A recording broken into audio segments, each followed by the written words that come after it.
איתה, ומזרונים עושים, אז עשו מזרונים מקש, המזרון מקש על הברזלים, אבל זה היה מזרון.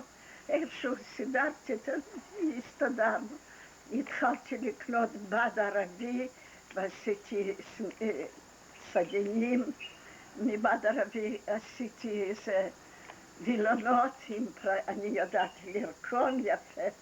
עשיתי פרחים על הבד הזה, עשיתי וילונות, עשיתי מפה עם פרחים על השולחן, על הארגזים, והיו לי כיסאות מפחים, יופי של כיסאות, ועל הפחים שמתי גם כן הבד ערבי עם פרחים.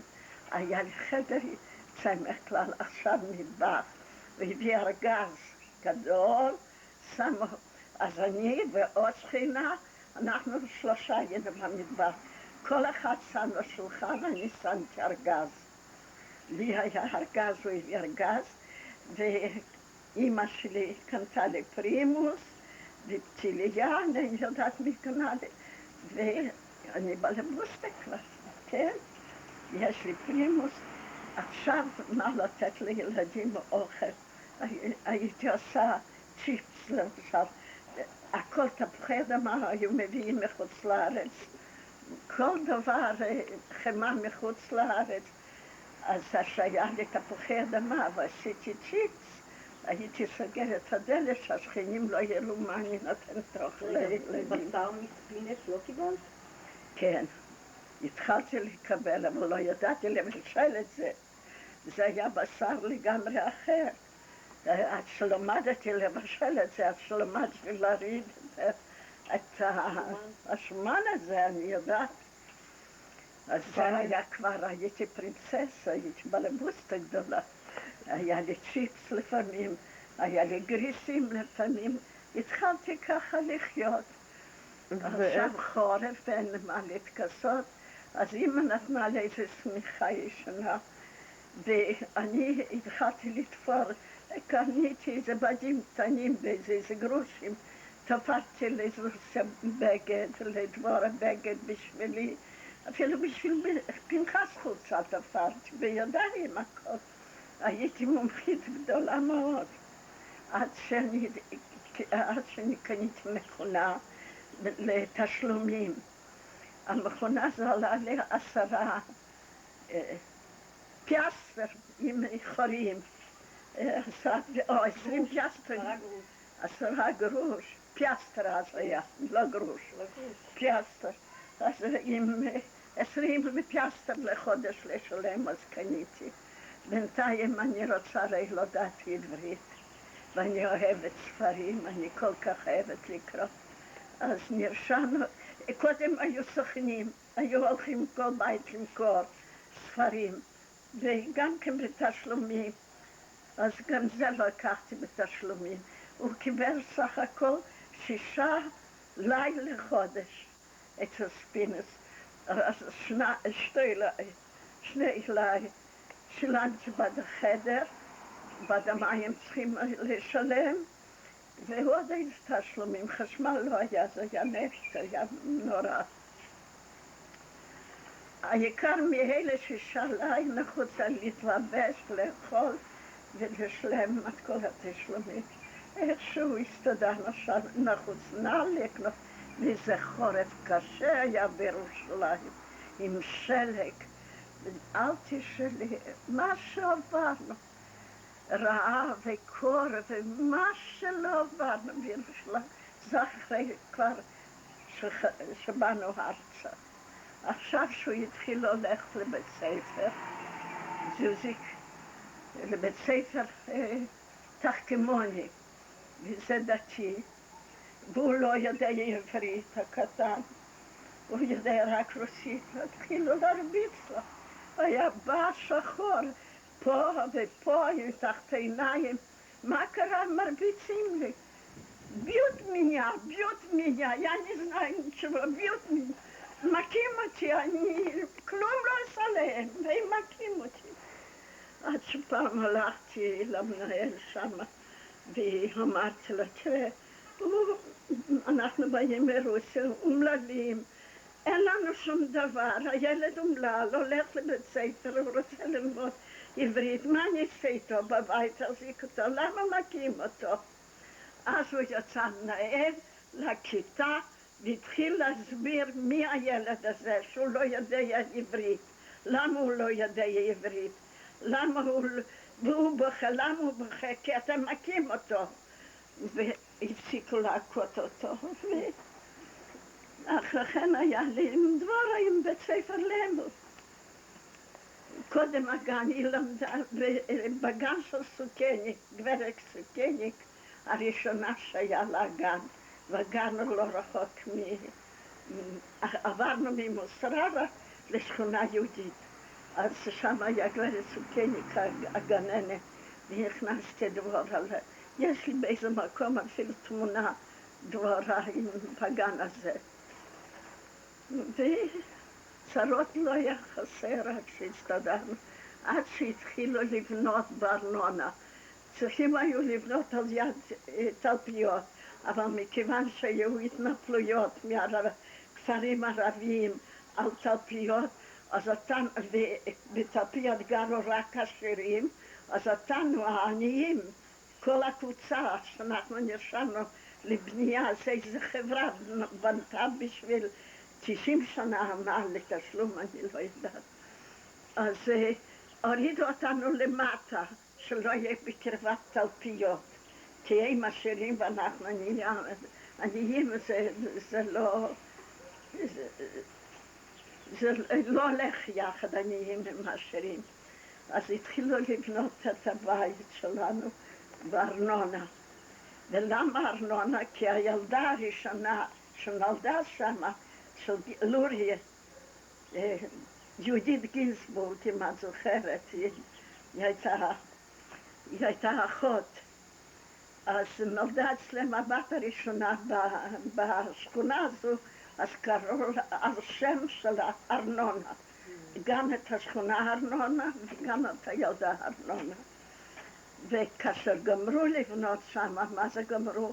מרפסת לא גמרו, זה היה בלי מכה. אז כאשר עברנו ולא היה, לא אמבטיה, לא מכה במרפסת, שום דברים האלה נחוצים לא היו, נחוץ היה אחר כך להוסיף הכל.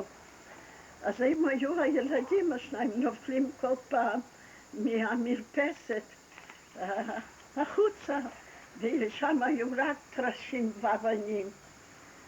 והתחלנו לעבוד על זה עד שבנו את המרפסת, השלימו עד שבנו את האמבטיה, ואחר כך הגינה, אני ביקרתי פנחס עבד, אני התחלתי להוציא את האבנים, ואני התחלתי לסדר גינה, והכרוב הראשון לקחו את זה לתערוכה 12 קילו, אז לא היה קילו, אז היה רוטל, היה ראש כזה כרוב.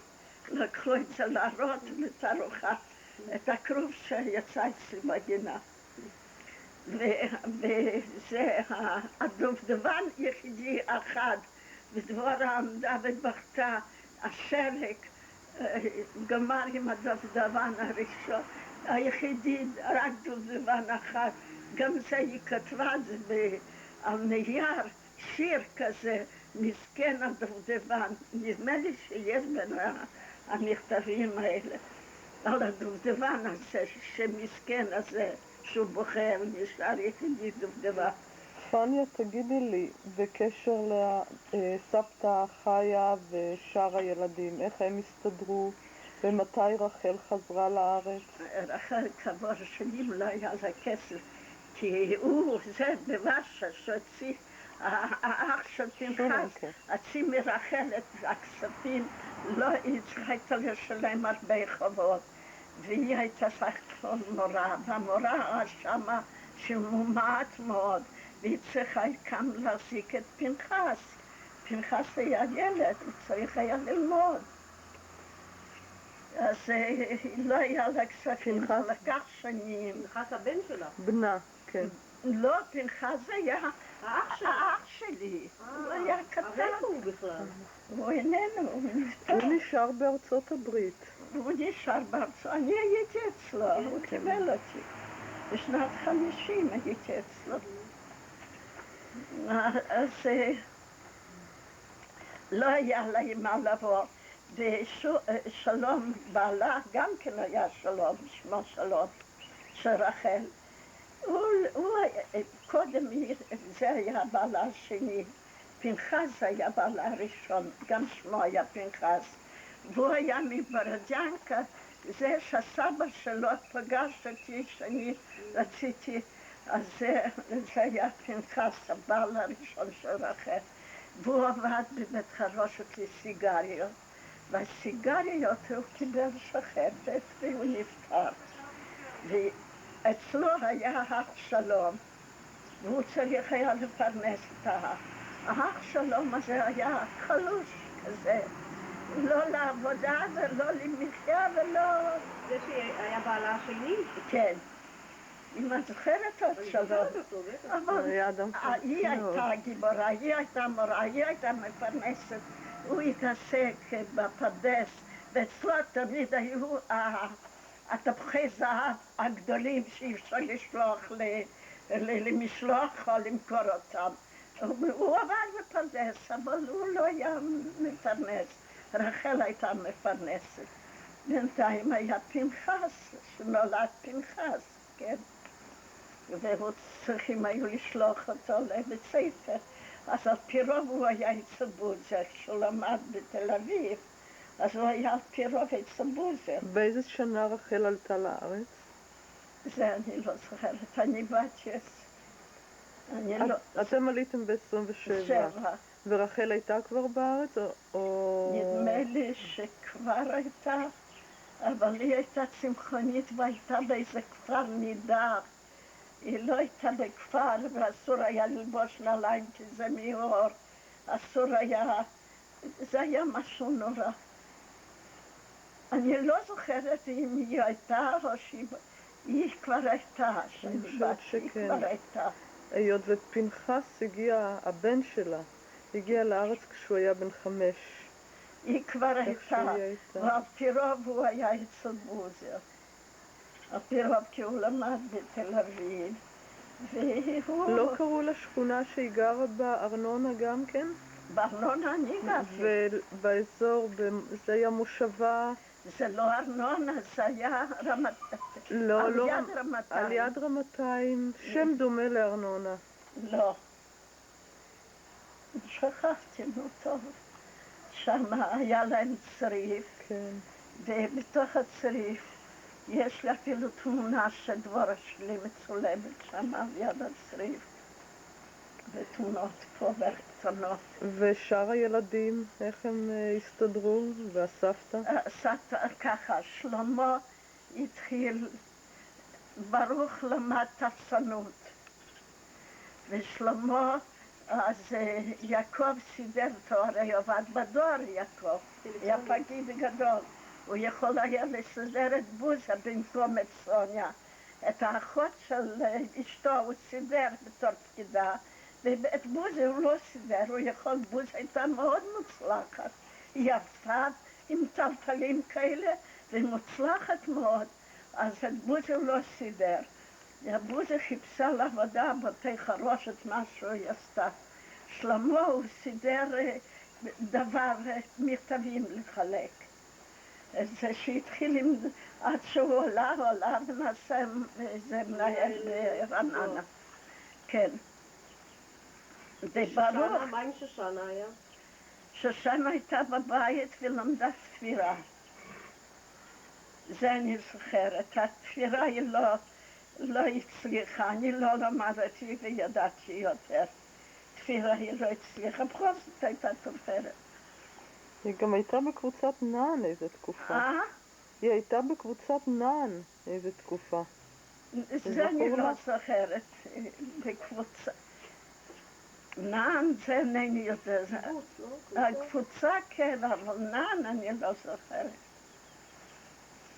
אבל גם שם נדמה לי התעפרה. כי היא למדה תפירה.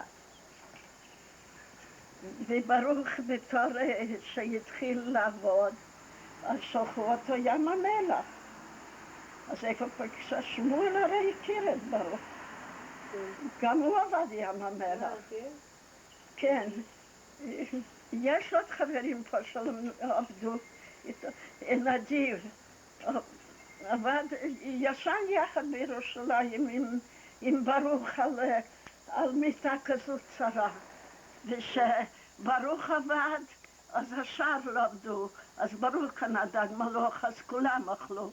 כשנדיב עבד, אז הוא קנה דג מלוח, אז ברוך לא עבד, אז כולם אכלו דג מלוח מנדיב, וככה התחלקו. ואחרי שברוך התחתן, אז הוא גם כן היא עברה לירושלים. אז היא גרה בשכונת רחוב ישראל, משהו כזה, אבל היא תמיד הייתה חולנית. הוא עבד קשה בים המלח, קשה מאוד, והיא תמיד הייתה חולה, היה בא ביום שישי, אין אוכל, בינתיים נולדה רינה, אין שום דבר לא מוכן, היא תמיד חולה. קרחצן. פניה, ואתם גרתם בירושלים עד מלחמת השחרור? או... עד שהתחיל מלחמת השחרור. אך התחיל, אני גרנו בארנונה, והבית שלי יצא מול סורבחר, הכפר סורבחר.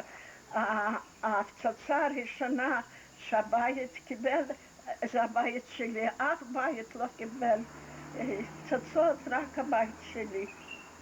ואז אחר כך ממשרד הביטחון תיקנו את זה מובן. אבל הבית הראשון שהיה מופצץ זה היה שלי, כי זה היה בדיוק מול סורבחר. מהמרפסת שישבו, ראו את הירך לים המלח. דבור אהבה לשבת על המרפסת, לראות איך הירך נכנס לים המלח.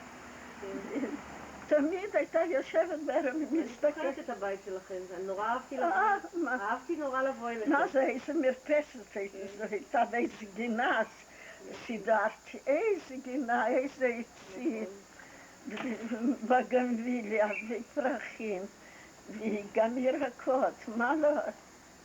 אבל אני סחבתי אבנים, על אבנים, יחד עם זה הייתי חברמנטית. כל השכונה היו מדברים עליי. אני וזוסי ודרורה היינו עושים התחרות מצד שלנו, אם את זוכרת, לצד ים המלח. אז היה כביסה כזה, והיינו אוהבים לשחק שלושתנו. אז היינו עושים התחרות, מי קודם יגיע. אז ראו אותנו בשכונה לרוץ, אני, אישה עם ילדים, רצה, ואביבה הייתה קטנטונת, לא הייתה רצה. אבל אני, דבורה וזוסי, היינו תמיד רצים.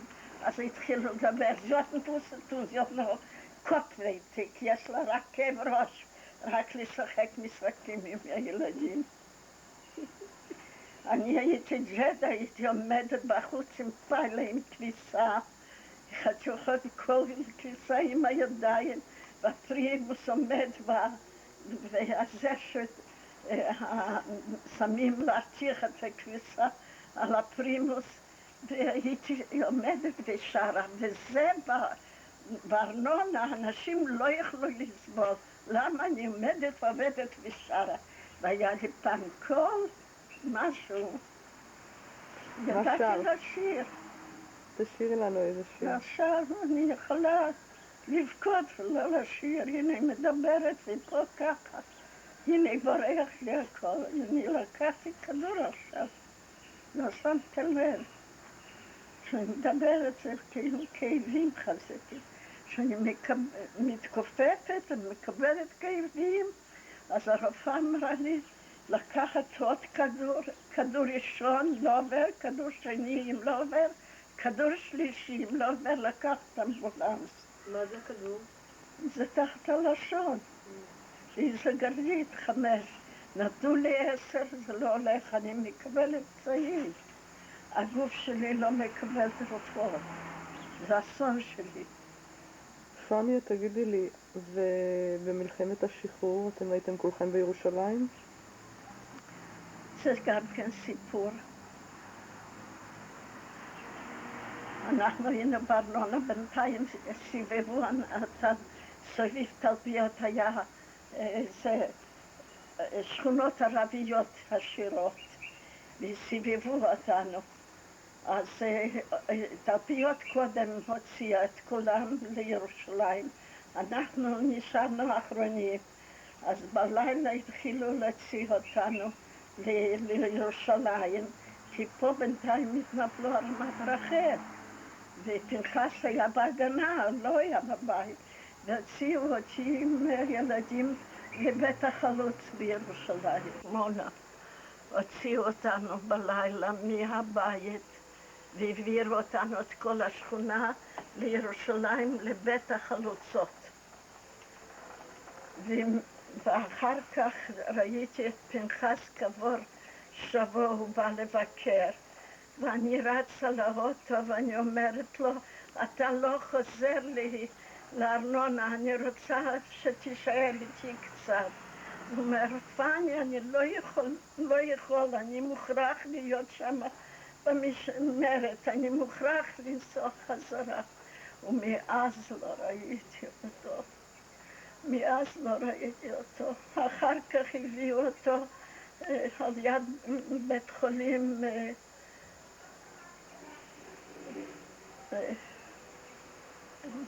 שכחתי את השם של בית חולים, וכאשר נודע לי, אני לא ידעתי שהוא נהרג. כשנודע לי שהוא נהרג, אז רצתי לבית חולים, ביקור חולים. הביאו אותו לביקור חולים, ושם ישבתי על המדרגות וצעקתי וצרחתי. למה הוא חזר ועזב אותי?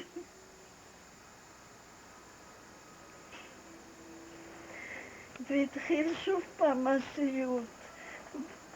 בירושלים לא היה מים, לא היה מה לאכול. ואותי סידרו תקר מכיוון שראו שם שאני לא מסתדרת עם עצמי, סידרו עם הפצועים. על יד ביקור חולים היה איזה משהו פולני או משהו קתולי, אני יודעת. אז סידרו שם על הפצועים שמביאים את הפצועים. אז סידרו אותי לשמור עליהם, לתת להם עזרה, לתת להם אוכל, ולי בעצמי שם לא היה איפה, לא היה אוכל, לא היה מים. ישבתי על יד בחור צעיר שפצצה הורידה לו ככה מהרגל, והוא שכב ובכה. אז אני אומרת, תראה, את הרגל שלך אפשר לתקן, ואתה בחור צעיר, מה לי להגיד שהנה בעלי נהרג, עכשיו קברו אותו. ואני עובדת על ידך, אתה צריך להיות מאושר. וככה ישבתי ודיברתי איתו, ואחרי כן נתתי לו מים ומשהו, איזה חציל עשיתי ונתתי להם אוכל, וככה התחלתי לעבוד שם לאט לאט, לזה סדינים ולזה זה, והתחלתי לעבוד ועבדתי עד שהרגשתי משהו שקרה בתל אביב עם אביבה, משהו. לא ידעת מה. אני התחלתי לשאול כל אחד אם עברו את הדרך בורמה, אם ראו את דבורה, אם ראו את אביבה. ולמה? כי המומצת הזו, בעלה, עבר דרך בורמה לתל אביב, והוא התראה עם דבורה, אבל והוא איכשהו חזר חזרה, ולי לא סיפרו שום דבר. ואז התחיל לי משהו להגיד לי עליהם, שמשהו קרה שם עם אביבה, כי את אביבה העברתי במשוריין בתל אביב, אחרי שדבורה, חצי שנה אחרי חתונה, אז העברתי את אביבה, ויותר לא ראיתי אותה. אז התחלתי לשאול ולחקור, ולא אמרו לי, ואני אינני יודעת, הלב אמר לי שקרה משהו. אז הלכתי להסתדרות הפקידים שהוא היה חבר של פנחס, והתחלתי לשאול אותו, ואני צריכה איתי רישיון בשביל לעבור דרך בורמה לתל אביב. אז התחלתי לדרוש ממנו שהוא יסדר רישיון, והוא אמר שלא עכשיו, אין כבר ידעו שאביבה איננה. אבל לא רצו להגיד לי, אז זה לא עכשיו, זה ייקח עוד כמה ימים, זה ייקח עוד שבוע. ואמרתי, לא, אני רוצה עכשיו. וכעבור איזה שבוע אני הלכתי ודרשתי, הם לא יכלו להיפטר ממני. ובשיירה לקחו אותי דרך בורמה, ועם חבלים שמה. איך שעברתי דרך בורמה, זה אני אפילו זוכרת את החבלים שהחזקתי, צריכים לעלות, וקשה היה לי לעלות. וזכרתי משהו לדבור, אני לא זוכרת משהו, זכרתי שם. ואיכשהו הגעתי לתל אביב, ואני לא יודעת איך אני בולם, זה ביפו, ואני מחפשת איך להגיע לשלום המלך. זה אני לא זוכרת איך הגעתי, רק אני זוכרת שנפלתי על יד הדלת של דבורה, והתחלתי לדפוק ולבכות ולצעוק, תנו לי את אביבה. ודודה רייזה אז עם כל הילדים מגן יבנה אצל דבורה היו, ברחו לדבורה. אז ואני דפקתי וצעקתי, תנו לי את אביבה. והם פתחו את הדלת ולקחו, הרימו אותי שם במיטה, ואביבה כבר לא הייתה, אביבה כבר איננה.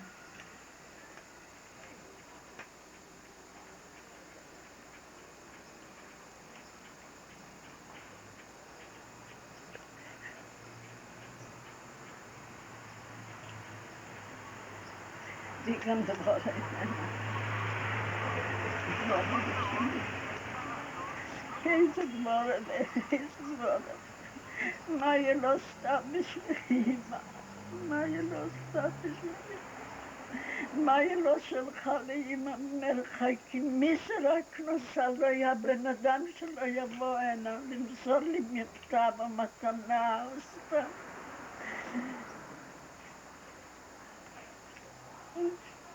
לדבר שלי איננה, וגם ביבה, וגם פנחס ושמואל, כולם עזבו אותי.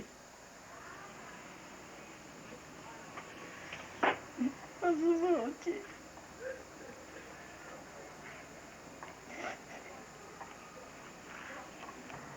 שאפשר ספר לקרוא. ופעם רחל שלנו אמרה, פניה, למה לא סיפרת לי? הייתי כותבת הכל בספר גדול. אולי דליה תכתוב לנו ספר. פעם היו באים אליי לירושלים, כל המשפחה, תמיד בשבועות, כולם היו על הרצפה ישנים, על מיטות, על ספות, לא חשוב, אבל ישנים, מבלים כולם על המרפסת, רואים את ים המלח, וכל כך כולם, שלמה אהב מאוד לבוא. ורינה ורחל תמיד היו, ישנו אצלי, תמיד היו אצלי. ואין מה לדבר, ואמא הייתה אצלי, ובוזי, גם אני אהבתי לבוא לתל אביב להתרחץ עם הילדים.